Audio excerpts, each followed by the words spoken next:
bonjour à tous. Donc, je vais m'atteler à un exercice qui n'est pas forcément un exercice très simple parce qu'on travaille un petit peu en live pour, je dirais, en direct par rapport aux dernières interventions dans ce type d'exercice, premier élément. Et puis, deuxième élément, au regard un petit peu de tout ce qui a été dit depuis maintenant 2 jours, des interventions particulièrement riches, des éléments, je dirais, tout à fait intéressants. Il y a une attente de solutions qui a été exprimée maintes fois. C'est un terme qui est revenu. Alors, quelques difficultés à vous proposer des solutions clés en main. Je pense que en la matière, s'il existait des solutions clés en main à toute crise financière ou à tout problème budgétaire, ça fait longtemps, compte tenu effectivement je dirais, des mécanismes qui reviennent, quelles que soient les sociétés, quels que soient les pays, quelles que soient les structures, de manière récurrente, ça fait longtemps que tout ça serait bien balisé. Donc, je vais, en tout état de cause, évoquer un certain nombre d'approches, mais pour ce qui est des solutions toutes faites, je ne pense pas avoir la prétention d'en apporter, en tous les cas, dans l'immédiat, je dirais, un début de commencement, malheureusement. Alors, je vais commencer par, en introduction, vous dire que parler de la crise des finances publiques, on le fait ici, je dirais, au bon endroit et au bon moment. Il y a, à l'évidence, un intérêt à réfléchir donc à ce processus de crise, tout particulièrement donc ici en Nouvelle-Calédonie et maintenant, cette période. Alors au bon endroit pour commencer, d'abord parce que très clairement, cette crise des finances publiques que nous évoquons, cette crise des finances publiques, on le sait, elle est mondiale. Et je dirais qu'il n'est pas inintéressant de pouvoir apprécier cette situation en Nouvelle-Calédonie, d'abord à 20 000 km de la France. Il s'agit bien évidemment d'écouter et de percevoir la manière dont les autres États, notamment on vient d'entendre, je dirais, des représentants de l'Australie pour le Japon, précis dans cette zone pacifique ce phénomène de crise, dans la mesure où une analyse, je dirais, objective, des relations économiques et commerciales, je dirais, dans l'avenir, vont se situer précisément dans la zone pacifique. Et ça, je crois que pour nous, je dirais, qui restons trop souvent en France, on est trop habitués à cette logique, je dirais, un petit peu de la vieille Europe, avec un axe qui s'est souvent principalement concentré sur, on va dire, l'Atlantique, à savoir les Amériques d'un côté et l'Europe de l'autre, pour précisément prendre en compte ce qui va, ou ce qui est peut-être déjà, devenir en tout état de cause l'axe essentiel, à savoir l'axe entre la zone Asie-Australie et effectivement la zone Amérique au sens, je dirais, pluriel du terme, puisque la réalité économique aujourd'hui, elle est plutôt là. Donc je dirais qu'il y a ce changement qui est important, je crois aujourd'hui, de pouvoir apprécier en termes tout à fait, comme je le disais, objectifs. Ensuite, pourquoi ici évoquer, je dirais, la crise financière et les crises des finances publiques, en tous les cas pour ce qui concerne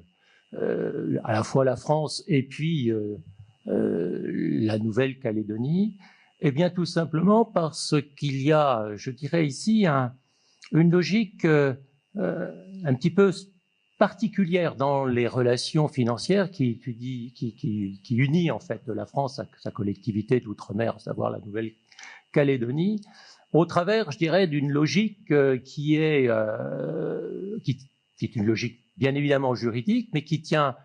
compte à des processus que je qualifierais de neutralité, à la fois de neutralité, à la fois également d'autonomie et à la fois d'indépendance. Alors, on est ici, si vous voulez, dans un cadre classique à la base de finances locales, c'est-à-dire un processus de décentralisation financière assez classique, sauf que très clairement, les dotations de l'État, dont on sait qu'elles ont été singulièrement diminuées dans le cadre des collectivités locales françaises, eh bien la situation donc de ces dotations ici est restée stable, a été sanctuarisée vis-à-vis donc de la Nouvelle-Calédonie. On a donc là déjà de ce point de vue-là, si vous voulez, une situation tout à fait différente, alors même que précisément le grand débat en métropole, c'est la diminution de la DGF et comment on la gère dans la pratique. Et ça, depuis 3 ans. Donc là déjà, une situation particulière, dérogatoire par rapport au droit commun. Autre situation montrant ce particularisme, eh bien le fait tout simplement que on se trouve dans une zone et avec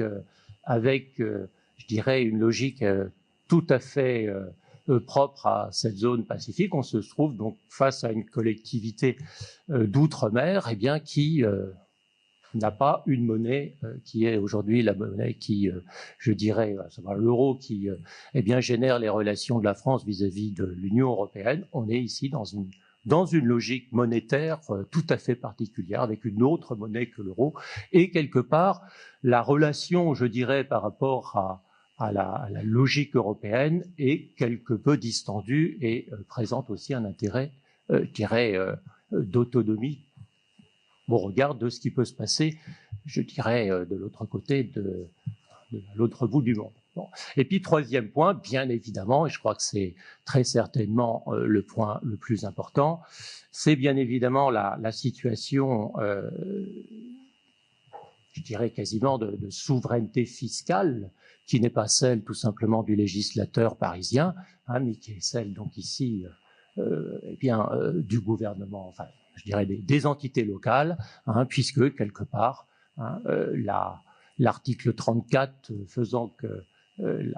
la logique d'assiette de recouvrement et de liquidation de l'ensemble des impositions de toute nature, eh bien, ne dépend pas du Parlement national, mais dépend ici donc des instances locales, ce qui ferait presque de ce point de vue-là considérer l'État français comme un État fédéral et la Nouvelle-Calédonie, eh bien, un État fédéré. Donc, je dirais qu'ici, il y a effectivement des données qui, globalement, nous permettent d'apprécier cette situation donc de crise des finances publiques un petit peu, je dirais, comme je l'ai indiqué, en neutralité, en autonomie, voire en indépendance par rapport au phénomène, je dirais, national. Et donc ici, on a, je dirais, une situation tout à fait intéressante parce qu'expurgée quelque part des contingences financières classiques. Alors, au bon moment, eh bien, parce qu'aujourd'hui, tout d'abord, c'est la période un petit peu des bilans qui sont dressés. Hein, période des bilans de deux natures, en définitive, quand on parle de cette crise des finances publiques. Pourquoi ? Parce que ça fait quasiment maintenant 10 ans que, précisément, la France subissait la fameuse crise financière de 2008, comme l'ensemble des pays de la planète, et en plus pour l'Europe, doublée 2 ans après d'une crise tout à fait particulière qui était une crise de l'euro, alors appelée crise de la dette souveraine, crise grecque, etc., etc. Bref, 10 ans après, au-delà de la crise initiale financière consécutive à ce qu'on a appelé la crise des subprimes, eh bien, il est clair que des bilans sont en train d'être effectués et appréciés à ce stade, et donc il est tout à fait intéressant de voir où nous en sommes pays par pays, globalement à ce stade par rapport à cette crise. Et puis également, je dirais que cela fait aussi très clairement 10 ans que maintenant fonctionne le système LOLF, hein, pour ce qui est de la France en particulier, hein, à savoir donc le système de loi, donc de nouvelles lois organiques, hein, relative à l'établissement des lois de finances et dans tous ces éléments, c'est-à-dire que certes, la LOLF a été intégrée en 2001, elle a été mise en œuvre en 2005, mais la logique, si vous voulez, qui consiste dans une approche de cycle vertueux à appréhender très clairement moins la loi de finances, le projet de loi de finances et plus la loi de règlement et le projet de loi de règlement dans une approche tout simplement d'évaluation, hein, d'appréhension des écarts entre la prévision et l'exécution, eh bien ça fait très, très clairement 10 ans maintenant, hein, que l'on appréhende la situation, 2006, première logique d'exécution, 2016 qui va se dérouler là, donc effectivement on voit ici, si vous voulez, un bilan se mettre en place en la matière. Enfin et surtout, pourquoi au bon moment? Eh bien parce que 2018 marque la mise en œuvre d'une échéance importante en matière électorale à Nouméa. Hein. Et je pense que c'est la raison fondamentale pourquoi il est bien d'être ici, parce que au terme des accords de Nouméa, dont il a été question déjà, il est clair que la crise des finances publiques va très certainement peser sur eh bien, les débats et qui sait sur les résultats du prochain référendum qui aura lieu ici. Alors, au-delà de cette présentation, je voudrais appréhender, si vous voulez, ces deux journées de travaux et je voudrais porter un jugement d'ensemble sur ce colloque au regard donc de ce sujet. Je dirais que ce colloque s'est déroulé de manière très cohérente, je dirais une thématique appelant une autre thématique, y compris d'ailleurs jusqu'aux dernières interventions. Et je tiens tout particulièrement à rendre hommage à Manuel qui a, de main de maître, organisé ce programme parce que la logique, si vous voulez, le tropisme local n'était pas forcément quelque chose de simple à exprimer au regard donc de cette crise des finances publiques. Et d'ailleurs, je me souviens des premiers échanges que nous avions eus ensemble. C'était avant tout la crise des finances publiques avec une question, mais je mets où la Nouvelle-Calédonie? Voilà, c'était un petit peu ça. Et globalement, effectivement, au bout d'un moment, à force de remuer les idées, eh bien, Manuel en est arrivé à présenter la thématique que vous avez là, à savoir la Nouvelle-Calédonie face à la crise financière. Voilà, enfin la crise des finances publiques, plus exactement. Et là, je pense qu'effectivement, le sujet, au regard de précisément tout ce qui a été dit, montre bien que très clairement, il y a des attentes, je l'ai évoqué tout à fait au début de mon intervention, et il y a des enjeux tout à fait essentiels, et le sujet méritait à la fois d'être traité comme il l'a été, il méritait d'être traité parce qu'effectivement, on s'en rend compte aussi, eh bien, un tel sujet participe tout simplement, et ça je n'avais même pas idée au début, mais participe, eh bien, je dirais de la logique de l'université même, hein, mentionnée donc dans les accords de Nouméa, donc au titre effectivement comme l'a évoqué le président Lagadec, eh bien très clairement, donc d'une certaine manière, on participe de la mise en œuvre de ces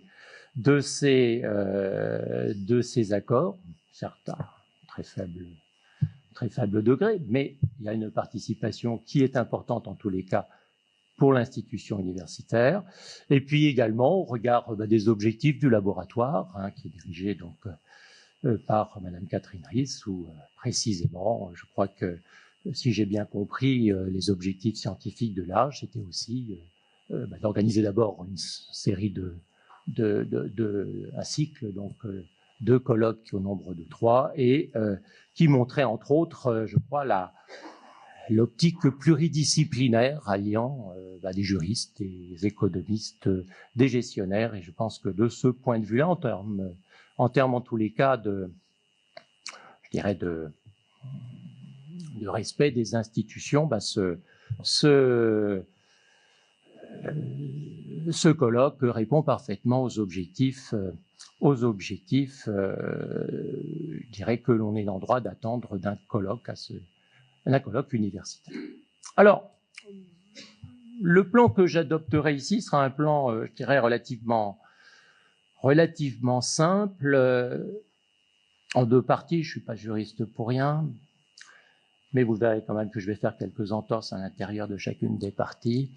D'abord, dans une première partie, je vais essayer de vous faire part de mon ressenti, en fait, je dirais le ressenti de l'observateur, quelque part pour peut-être aussi mettre en valeur, je pense, dans toute analyse, l'importance que doit avoir un regard extérieur. Hein. Et c'est vrai que les logiques ici me sont, pour l'essentiel, concernant la sphère locale, assez, je dirais, assez méconnues, enfin, en tous les cas, avant ces 2 journées. Donc, cela me permettra un petit peu, si vous voulez, de reprendre dans cette première partie le contenu du colloque, et puis dans une deuxième partie, eh bien effectivement, de poser la problématique de solutions toutes faites, ou plus exactement de pistes à explorer. Je pense donc vous avoir déjà répondu en termes de questions par rapport à ces 2 mécaniques. Il s'agira plutôt d'explorer un certain nombre de pistes. Ce dont je suis tout à fait certain, c'est qu'en tout état de cause, il y a une opportunité qu'il doit y avoir à saisir au regard de ce que j'ai entendu aujourd'hui. Et cette opportunité, eh bien, j'essaierai aussi, quoi qu'il en soit, de la préciser. Alors, commençons, si vous le voulez bien, donc par cette première partie qui est consacrée au ressenti donc, de l'observateur et à l'importance d'un regard extérieur sur les circonstances donc, du sujet. J'ai le sentiment, si vous voulez, que chacune des parties qui ont donc donné lieu à un certain nombre de tables rondes emporte un certain nombre de traits marquants à chaque fois, et je voudrais un petit peu les faire ressortir en reprenant tout simplement ici les 5 temps forts, les 5 temps forts correspondant peu ou prou à, je dirais, à la logique et au déroulement du colloque. Alors, en modifiant un tout petit peu, si vous voulez, le plan tel qu'il a été apprécié dans la pratique. Bon, il est clair qu'il y a un premier temps fort qui va correspondre à la partie introductive, mais intégrant aussi l'intervention du haut-commissaire de Nouvelle-Calédonie. Il y a un deuxième temps fort qui va correspondre à la partie fiscalité, tout autant du matin comme de l'après-midi, puisque précisément, il y a eu une coupure intervenue au moment du déjeuner. Et puis après, les trois autres temps forts, troisième temps fort, ce qui est prévu un petit peu, ou ce qui est programmé, donc, je dirais, dans le plan, à savoir le troisième temps fort consacré à la dépense publique et à l'action publique. Le quatrième temps fort, donc, aux logiques propres aux dépenses sociales que nous avons appréhendé ce matin. Et le cinquième temps fort, donc, correspond donc principalement donc à cette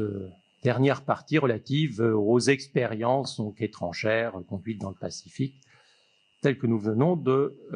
les entendre, de les expliciter en tous les cas. Alors, chacun des temps forts, je vais donc les caractériser, si vous le voulez bien, en commençant par le premier temps fort introductif, où pour moi, si vous voulez, il y a un certain nombre de réalités et de vérités qui ont été et qui sont apposées comme préalables. Et c'est un petit peu le sentiment que moi j'ai eu à écouter les interventions qui ont été faites. Alors, Mathieu Morando s'est intéressé à la soutenabilité donc de la dette de la Nouvelle-Calédonie. Sujet tout à fait important, bien évidemment. Mais il a commencé son intervention en s'interrogeant sur le fait de savoir s'il y avait crise des finances publiques en Nouvelle-Calédonie, et en précisant bien qu'il y avait là plus question qu'affirmation. Alors, au regard de ces explications et aussi d'autres interventions, il apparaît en définitive que la situation de crise dont il est question en matière de finances publiques, elle est tout à fait récente. Elle est, je dirais, consécutive aux 3 dernières années. Et autrement dit, on ne parle pas véritablement de la même crise, ou en tout état de cause, de la crise telle que on l'a pu l'appréhender, on peut l'appréhender, notamment au niveau français. J'ai parlé tout à l'heure de la crise des subprimes, de la crise des dettes souveraines, etc. Et puis, au-delà donc de ce phénomène de crise des finances publiques, on a pu aussi percevoir dans l'explication qui avait été faite, ou l'explication qui avait été donnée, que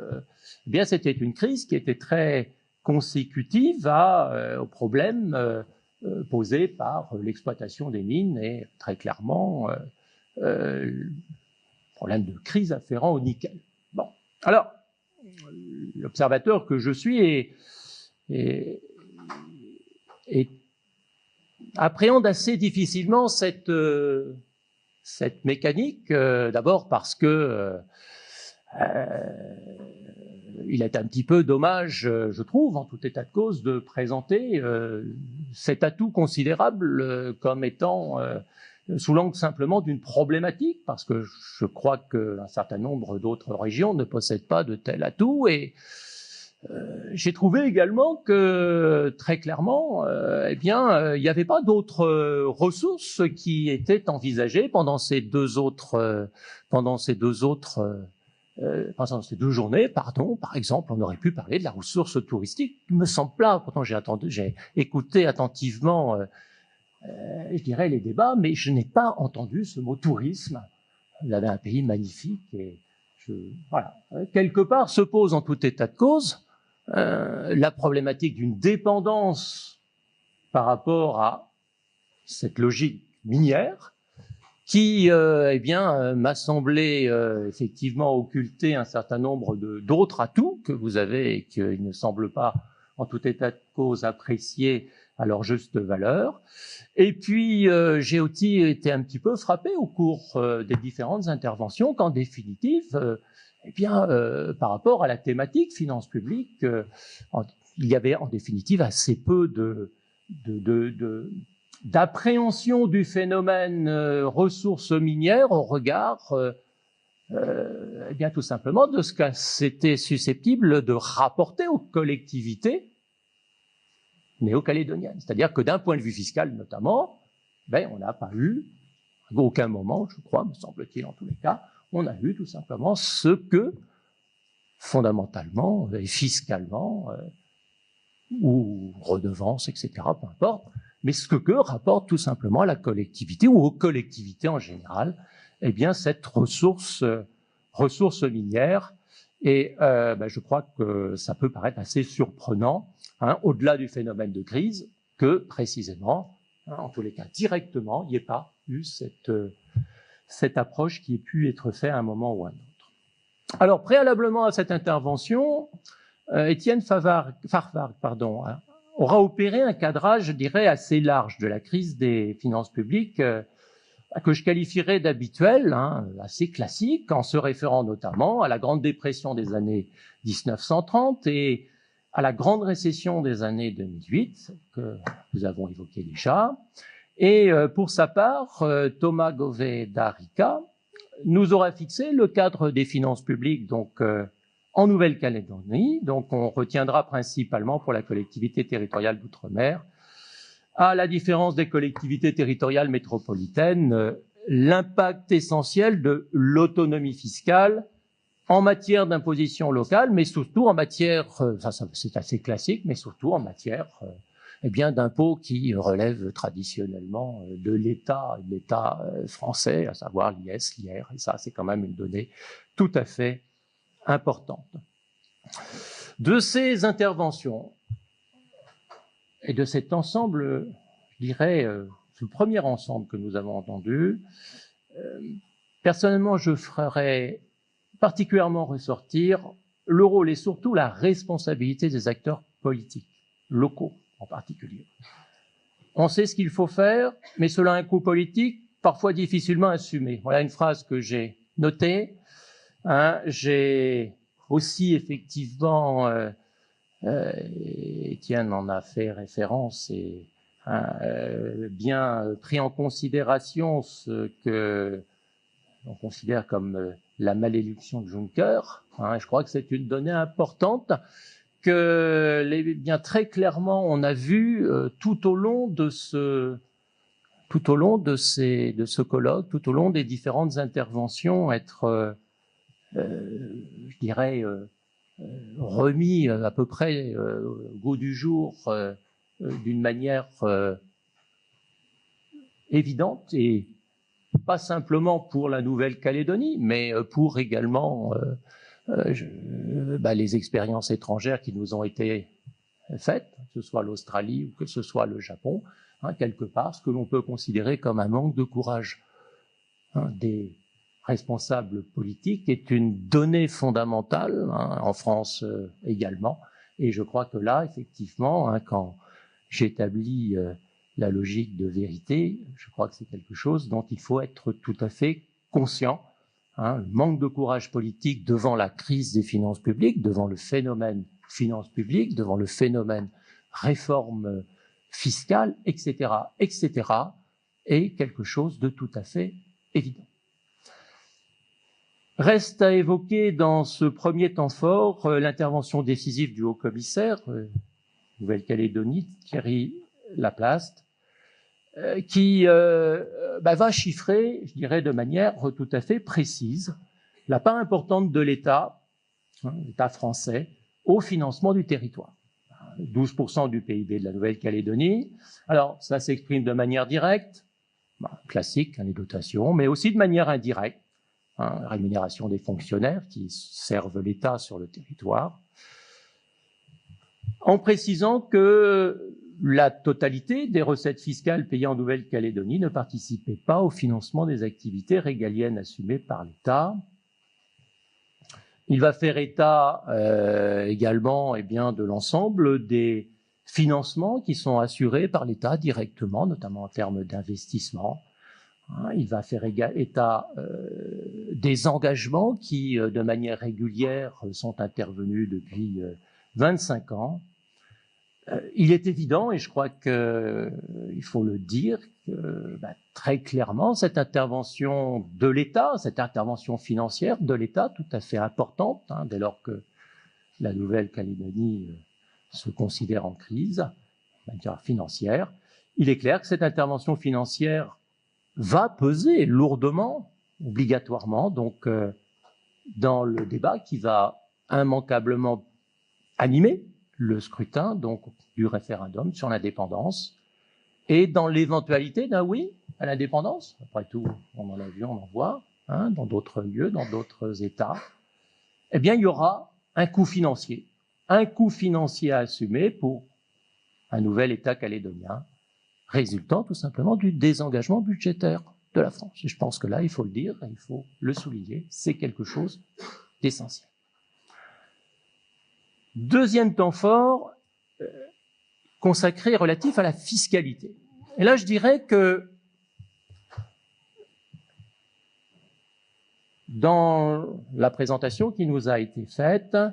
il y a posé les conditions d'une modernisation de la fiscalité, enfin, quelque part, si j'ai bien compris le contexte, et aussi malgré un certain nombre de limites qui ont, pour certaines d'entre elles, été clairement évoquées. Alors, cette réforme de la fiscalité nous a été présentée donc par deux responsables des services fiscaux de Nouvelle-Calédonie, Michael Jamet pour la généralité de la réforme et Lionel Beauvalet pour la seule dimension taxe sur la consommation. Et donc, on regarde l'introduction récente donc, de la TGC en remplacement de nombreuses taxes à l'importation. Ça me paraît une donnée importante. Alors, ce qui ressort des différentes explications qui ont pu être fournies, d'abord, c'est cette idée donc d'une modernisation d'un système fiscal, et vraiment d'un système fiscal qui me semble être pensé, c'est assez rare pour le souligner, mais dans sa globalité, en tenant compte tout simplement des différents objectifs poursuivis par l'impôt, susceptibles de l'être. C'est ensuite l'idée donc d'une réforme affectant de très nombreux dispositifs, créant et supprimant des impositions, et cela dans un temps relativement bref, puisque ça fait 3 ans, sous pression sociale, et programmé dans le temps via un agenda fiscal partagé, si j'ai repris l'expression, alors pas forcément parfaitement respecté, mais en tout état de cause, à l'évidence, mise en œuvre. Et cette logique devant répondre à des approches correspondant à ce que, quelque part, il y ait aussi une acceptation de l'impôt. Donc, moi, la démarche me paraît tout à fait importante, intéressante. Elle ne va pas forcément jusqu'au bout, en tous les cas, et elle est peut-être encore timide. Cécile Duval, qui était là, je dirais de l'autre côté, non pas du côté de l'administration fiscale, mais du côté beaucoup plus des contribuables, et notamment des entrepreneurs, va évoquer pour sa part des réformes insuffisamment brutales. Je crois que le terme a été évoqué. Alors, en ce qui concerne la réforme de l'IS, au regard de taux ne permettant pas de rendre suffisamment attractif le territoire, qu'au regard de l'instauration donc de la TSG, dont l'objectif rendement, compte tenu donc des taux minimes pratiqués, de manière à ne pas générer une hausse des prix, donc ce rendement classique, dès lors qu'on appréhende notamment le phénomène TVA, s'avère totalement absent. Alors, des limites à la démarche en matière, de manière générale, plus générale, en matière fiscale, elles ont été posées au regard principalement de 2 interventions l'après-midi. D'abord, une intervention de Samuel Kourouna qui évoquera pour sa part le mitage de l'impôt de façon générale au regard des dépenses fiscales, processus de niche fiscale, qui, en Nouvelle-Calédonie, comme partout ailleurs, ce mitage a tendance à se multiplier à l'excès, dans l'espoir, à mon sens un petit peu vain, de voir les contribuables faire évoluer leur comportement au regard d'objectifs soit de redistribution, d'objectifs économiques. J'ai cru comprendre ici, en métropole, on parle aussi d'objectifs écologiques, mais ça n'a pas l'air d'être à l'heure du jour, et qui reste de toute façon très difficilement évaluable quant aux résultats obtenus, je dirais, sur ces changements de comportement. Bon, si on prend la situation du budget français, on a de l'ordre de 70 milliards de déficit, et on a plus vite. C'est drôle. On a donc de l'ordre de 70 milliards de déficit, et on a de l'ordre à peu près de 80 milliards de dépenses fiscales, et encore qui vont être largement augmentées. Donc on voit bien, si vous voulez, ici qu'il y a un véritable problème inhérent, je dirais, à toute structure, et qui traduit, on l'a vu aussi un petit peu cet après-midi, un état d'esprit particulier au regard précisément du comportement, là aussi, des politiques. Alors, l'autre limite qui a été mise en œuvre, ou évoquée, elle a été par Jocelyn Beneteau, de son côté, se préoccuper des logiques d'évitement de l'impôt, hein, et qui déplore principalement la sous-utilisation des conventions fiscales bilatérales conclues par la France, donc avec les autres États du Pacifique, dont la Nouvelle-Calédonie. Hein, c'est un particularisme dont on pourrait gloser aisément, hein, qui a une convention fiscale avec la France, c'est quand même assez particulier. Hein. Mais en tout état de cause, vis-à-vis des autres États du Pacifique, convention fiscale qui devrait faire l'objet donc d'extension, hein, de manière donc d'extension à la Nouvelle-Calédonie, de manière à lutter tout simplement contre les délocalisations de revenus, hein, avec des territoires comme le Vanuatu qui peut être considéré comme un bel exemple de paradis fiscal. Nancy Tagliarino-Vignal, au travers d'une réflexion autour d'un droit économique défini localement, susceptible de générer un meilleur rendement fiscal, évoquera également des particularismes locaux comme étant susceptibles aussi de freiner certaines évolutions, hein, la problématique notamment qu'elle évoquera du développement économique sur terre coutumière. Le troisième temps, donc relatif aux dépenses et à l'action publique. Ici, je dirais que on a pu voir des approches très paradoxales, mais complémentaires, se mettre en place dès lors que l'on appréhende la situation budgétaire de la France depuis Paris et puis la situation budgétaire de la Nouvelle-Calédonie depuis Nouméa. Sébastien Cotte, dans un premier temps, va nous dresser un bilan de la LOLF, donc de 2001, appliqué donc au cadre étatique, axé sur la performance de la dépense publique et de son évaluation, règle des 3 E, efficacité, économie, effectivité, pour donc en faire une application au regard des crédits de l'enseignement supérieur et au travers l'évocation d'indicateurs de performance applicables ici à la bibliothèque universitaire de l'UNC.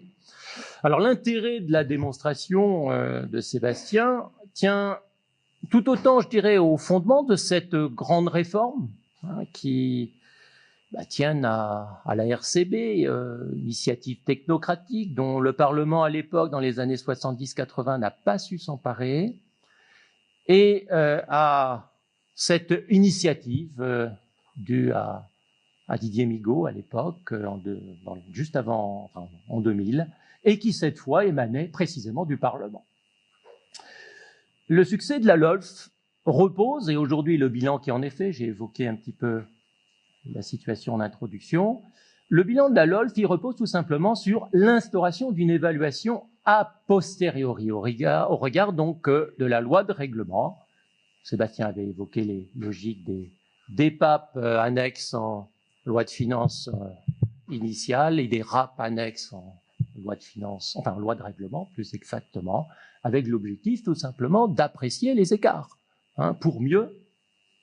définir la suite, en ce qu'il y avait l'écart entre la prévision et l'évaluation. Donc, importance du contrôle a posteriori. Ici, Sophie mettait dans une autre approche quand elle fait l'état des réformes budgétaires applicables à la Nouvelle-Calédonie, hein, eh bien, de manière assez paradoxale, va cette fois évoquer une amélioration assez considérable et, en tout état de cause, très démonstrative des logiques, dès lors qu'a été mis en œuvre un contrôle cette fois-ci a priori efficace et cohérent, donc par conséquent au stade de la construction du budget, hein, permettant en fait un pilotage effectif dans l'exécution de la dépense comme dans le suivi des rentrées fiscales. Je la cite un peu comme une entreprise privée, hein, et cela pour maîtriser le risque de déficit en fin d'année. Donc, on le voit, des approches assez paradoxales, mais en tout état de cause, faisant état d'approches très complémentaires, tant au stade prévisionnel qu'au stade de l'exécution, et devant, de toute façon, permettre une amélioration des approches budgétaires. Cet après-midi, donc d'hier, s'est terminé par une intervention de Jean-Jacques Vaillon qui vient compléter le tableau locale par un état des lieux de l'économie mixte sur le territoire, présenté, je dirais, dans l'idée en termes très positifs, mais non quand même sans évoquer un certain nombre de dérives et dysfonctionnements du fait de positions de certaines collectivités territoriales intervenant indépendamment des objectifs poursuivis par l'économie mixte, et avec la perspective aussi de voir immédiatement surgir le risque financier au regard de la structure société de l'entité SEM, effectivement, structure soumise à certification des comptes, donc à avis de commissaires aux comptes. Quatrième temps fort, ce matin, relatif donc aux dépenses sociales. Ce qui me paraît ici tout à fait intéressant, c'est le fait qu'en fait, on a ici une manifestation de ce qu'est devenue la relation franco-calédonienne, à savoir la France en situation d'état gendarme, et puis la Nouvelle-Calédonie en situation d'état-providence, pour reprendre une distinction qu'avait effectuée Manuel Tirard. Et une Nouvelle-Calédonie complètement débordée, pas vraiment en situation de faire face à l'ampleur du problème, comme l'a été d'ailleurs la France, et comme le reste plus ou moins la France. Alors, l'intervention de Xavier Benoît ce matin a dressé un tableau extrêmement noir d'une situation proche du chaos, 21% du PIB de la Nouvelle-Calédonie donc consacré à ses dépenses sociales, un rythme de croissance parfaitement insoutenable à court terme, fin 2017, urgence au regard de la situation de trésorerie, comme à long terme, horizon 2020 ou 2030, je crois, qui verrait la totalité des recettes de la Nouvelle-Calédonie être affectée aux dépenses sociales, situation parfaitement absurde, qualifiée par lui. 5 régimes sur 6 sont déficitaires en 2016, et cela au regard d'un endettement, une situation de faillite devrait être déclarée s'il s'agissait d'une entreprise privée, a-t-il indiqué. Bref, un tableau apocalyptique et que quelque part les interventions suivantes, je dirais, n'ont pas non plus dans la recherche de solutions permis, me semble-t-il, de rassurer la salle. J'ai bien appréhendé les réactions autour de moi. En termes de dépenses de santé, les solutions ne vont pas de soi, notamment au regard de la taille et du territoire calédonien. C'est du moins ce qui ressort de l'intervention d'Uly Verlux, se référant donc aux expériences dans d'autres pays de l'OCDE, comme la tarification à l'activité, en France, aux USA. Quant à Viviane Damiens, au regard donc de son expérience de terrain et de rémunération prenant insuffisamment l'acte médical intellectuel, il est nécessaire de mettre en œuvre de nouveaux espaces collaboratifs, de nouvelles solutions entre secteur public et libéral, si on veut que tout simplement cela puisse continuer à fonctionner. Sur le plan des politiques publiques de l'emploi, Mathieu Bunel est intervenu pour lier la crise des finances publiques sociales, en l'occurrence des finances sociales directement, à la crise de l'évaluation des dispositifs de baisse des cotisations sociales, mise en œuvre donc en Nouvelle-Calédonie et plus généralement en France. Et là revient de manière récurrente effectivement la faiblesse de l'évaluation en la matière. Ce n'est pas nouveau et je pense que c'est pas non plus forcément inéluctable si on veut bien s'en donner les moyens. Ça faisait partie également de la question d'une question et d'une réponse qui lui avait été apportée. Le 5e temps fort, donc cet après-midi, que je qualifierais sous 3 termes, méthodologie, comparatisme et pragmatisme. Mathias Chossa commence par s'attaquer aux causes de l'insuccès des réformes qui ont été mises en œuvre au niveau du territoire. Le constat est très sévère, avec au centre donc la question des relations avec la France et la nécessité pour la Nouvelle-Calédonie de sortir de l'assistanat. Il n'y a aucune appétence à réduire l'ampleur des déficits publics dans l'attente du référendum. Si l'on veut réformer, il est nécessaire d'établir de nouvelles relations avec la France, mettre un terme aux dépenses fiscales, mettre de l'ordre dans l'économie mixte, faire la place à un véritable impôt progressif, etc. Les logiques de réforme sont parfaitement bien connues. Mais là aussi, les logiques politiques ne suivent pas. Antonio Troianiello vient montrer que dans le cas polynésien, donc en approche comparative par rapport donc à un territoire qui est très proche en définitive de la Nouvelle-Calédonie, il n'y a pas forcément et systématiquement fatalité. Au regard donc de la mise en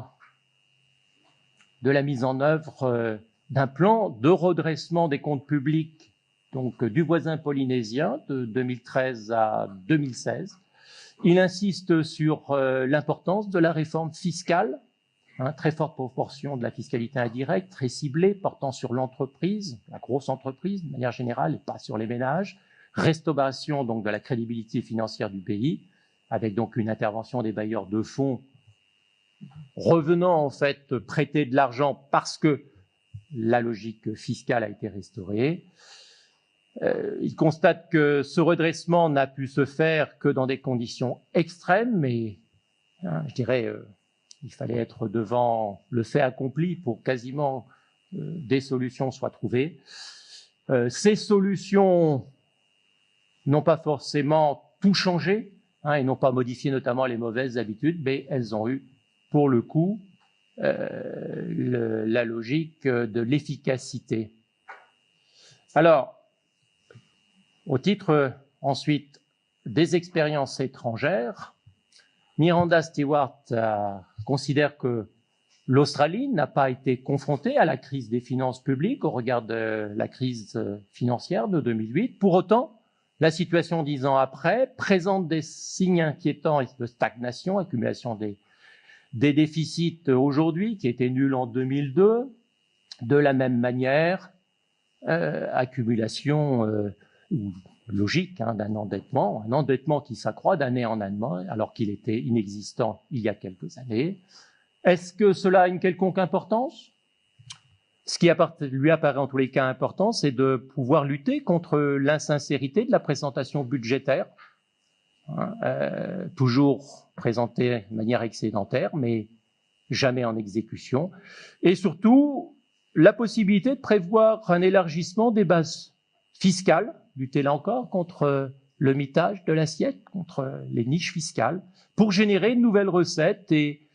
on considère que quelques points de prélèvements obligatoires supplémentaires seraient de nature à stabiliser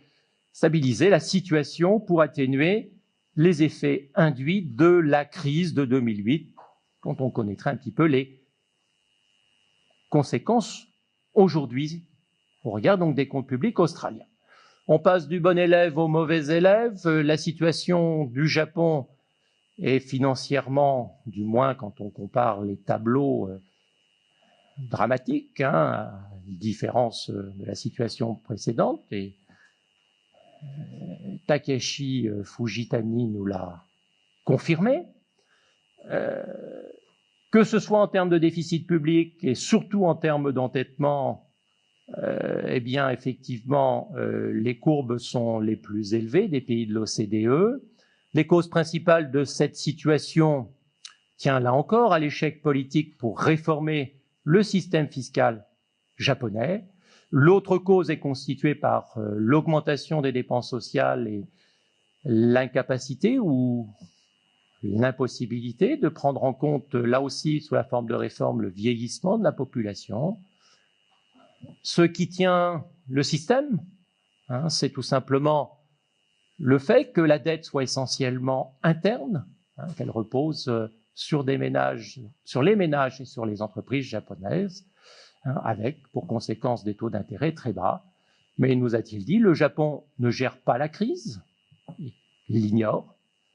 et pour autant, est-ce que cette situation n'est pas précurseuse d'une nouvelle crise à venir?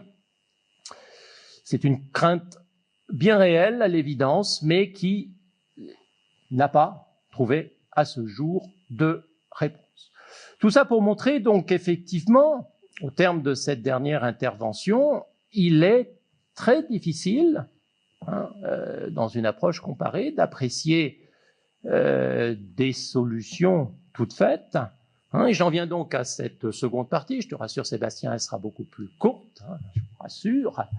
Solution toute faite ou simple piste de réflexion à explorer. Je vais opter pour, vous l'aurez compris, simple piste de réflexion qu'on vient d'explorer, et en tout état de cause pour une opportunité à saisir, hein, me semble-t-il, au regard de la situation contemporaine. Alors, les situations toutes faites, pour commencer, ben, il n'y en a pas, hein, et donc je privilégie, comme je vous l'ai dit, un certain nombre de pistes qui ont été évoquées et que l'on peut,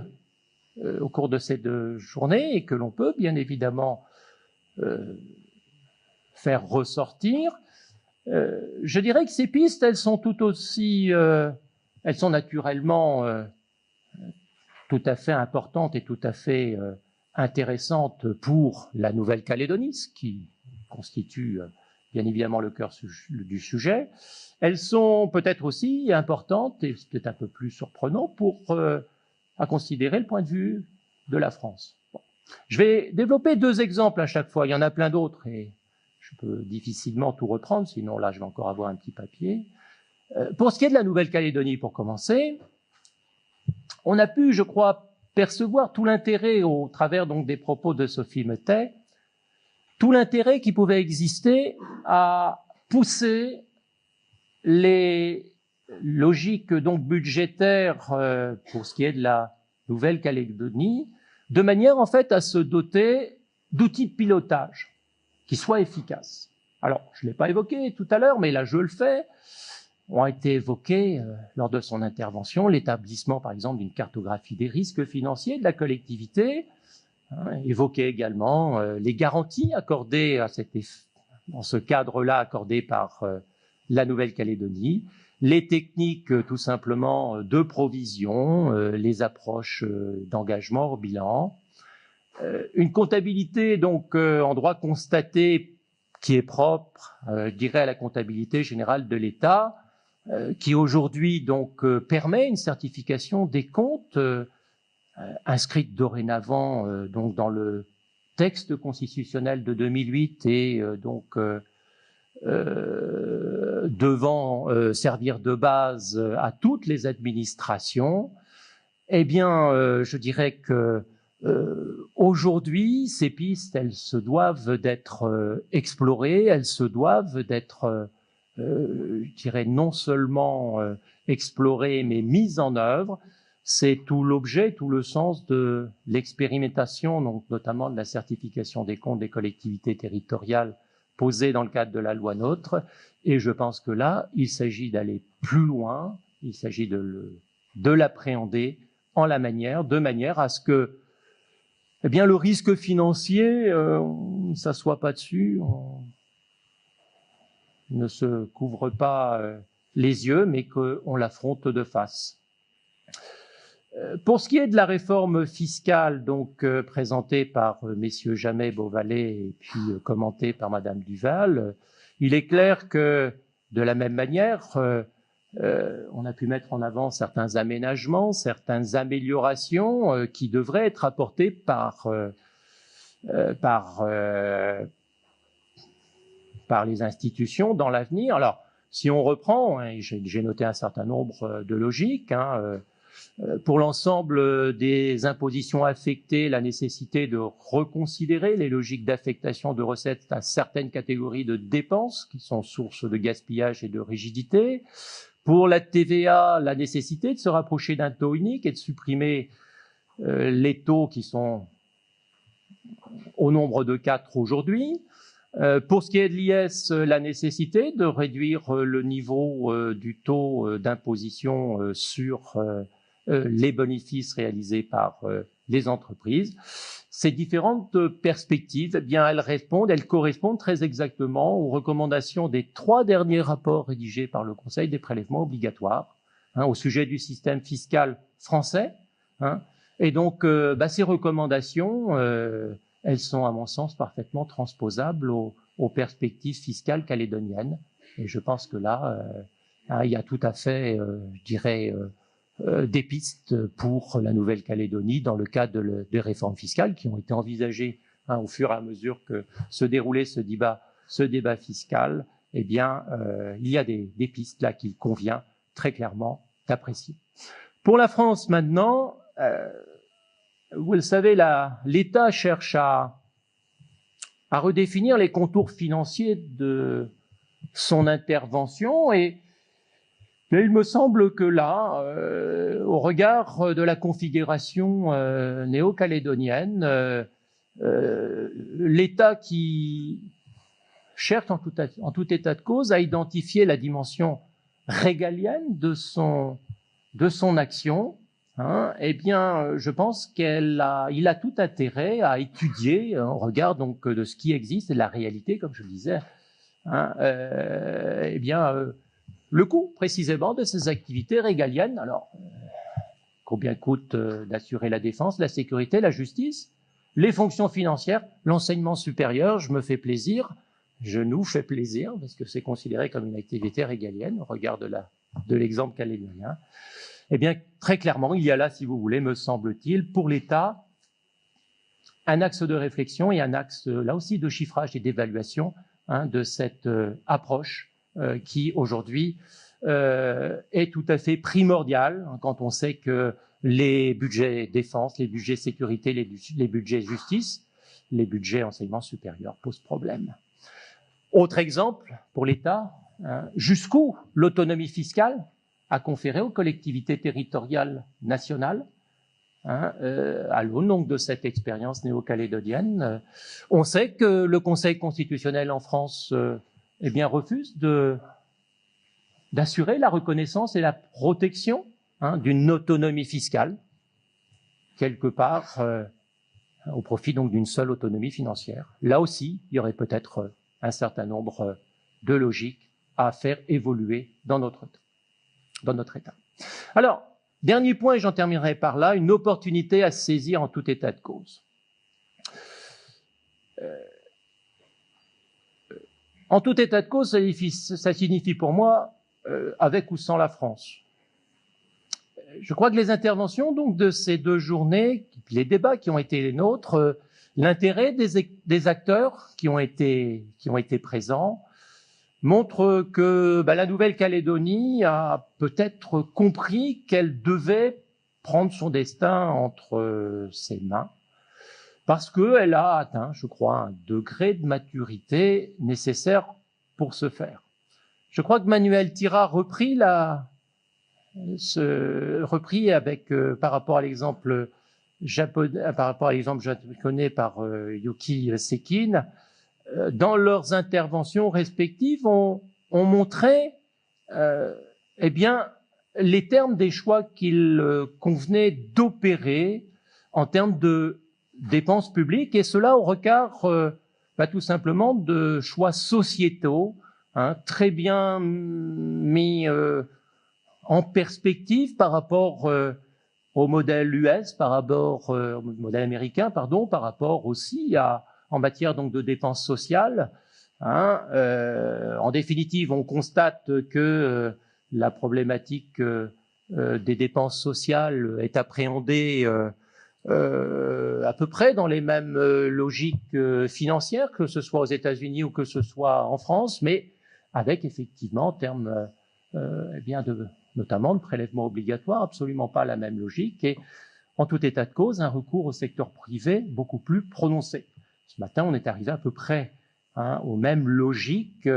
au regard donc de l'intervention de Yuki. Alors, la Nouvelle-Calédonie accuse vraisemblablement un retard en termes donc, de développement, chiffrable en termes d'années, c'est inéluctable, mais elle est en position, je dirais, de définir un cap, et un cap qui a certaines échéances par rapport à un certain modèle. Et je crois que la problématique principale, elle tient précisément au modèle qui est aujourd'hui en place, c'est-à-dire le modèle français, le modèle qui lui est toujours donné, très clairement, jusqu'à quel point doit-elle suivre le modèle français, qui, en matière de finances publiques, on le sait par ailleurs, connaît les pires difficultés à se redéfinir lui-même et qui s'avère bien malade au regard d'un standard moyen qui lui est imposé par l'UE, à savoir disparition des déficits publics excessifs dans un premier temps, retour à terme à la situation d'équilibre budgétaire structurel. Je crois que la thématique du niveau des prélèvements obligatoires est ici tout à fait essentielle et elle s'inscrit dans une dimension généralement clé en termes de finances publiques quand il s'agit d'apprécier la situation d'un pays. La France se caractérise, et vous le savez, par un taux de prélèvements obligatoires parmi les plus élevés parmi les pays de l'OCDE, aux alentours de 44% de son PIB, avec un objectif de retour à 43%, à part les pays scandinaves, le taux avoisine les 50%, aucun pays, mis à part la Belgique, n'affiche un tel pourcentage. Ce taux est significatif du degré d'interventionnisme de l'État dans la société et des choix qui ont été opérés en la matière. Le taux des prélèvements obligatoires, on nous l'a dit, se situe en Nouvelle-Calédonie à 33%. Il nous a été dit qu'il existait dès lors des marges de manœuvre, dès lors, en la matière, pour financer les dépenses publiques nouvelles. On pense tout particulièrement aux dépenses sociales évoquées ce matin. Alors, l'augmentation des impôts, l'augmentation des cotisations sociales, c'est toujours la solution la plus aisée à mettre en œuvre. Et il est très vraisemblable qu'au regard de la dégradation que j'évoquais à l'instant, donc des dépenses sociales, la Nouvelle-Calédonie n'échappe pas à une telle augmentation. Celle-ci, je dirais, elle doit s'envisager à condition de définir des objectifs précis en termes de politique fiscale et qui prennent objectivement en compte les mécanismes de redistribution et de justice classiques en la matière. Au-delà donc de cette approche, je ne suis pas certain pour autant que cette solution soit la meilleure à préconiser. Au-delà de la question de l'augmentation, d'une manière générale, des prélèvements obligatoires par les acteurs économiques, il est clair aujourd'hui qu'il est très difficile à un pays de diminuer son taux de prélèvement obligatoire. En France, nous avons les pires difficultés à baisser de 44% à 43% le taux des PO, et tout simplement, au regard d'une moyenne européenne se situant 5 points en dessous, et au regard, ici, des 10 points en dessous donc du taux du prélèvement obligatoire calédonien. Avec ce taux de prélèvement obligatoire se situant à 33%, la Nouvelle-Calédonie doit s'inscrire dans une approche de compétitivité et d'attractivité de son territoire au regard des standards moyens qu'elle doit devoir préserver dans un cadre de mondialisation qui va être de plus en plus exacerbé. Et donc, la limite de la réforme fiscale, elle tient à ce qu'elle s'opère dans une certaine approche, mais qu'elle ne mette pas hors course, comme malheureusement nous le sommes trop en France, ne mette pas hors course de cette compétitivité les entreprises calédoniennes, car je pense que ce serait dramatique pour le pays. Voilà ce que je dirais, je pourrais dire pour un exercice peut-être un peu long, je m'en excuse. Voilà, je vous remercie.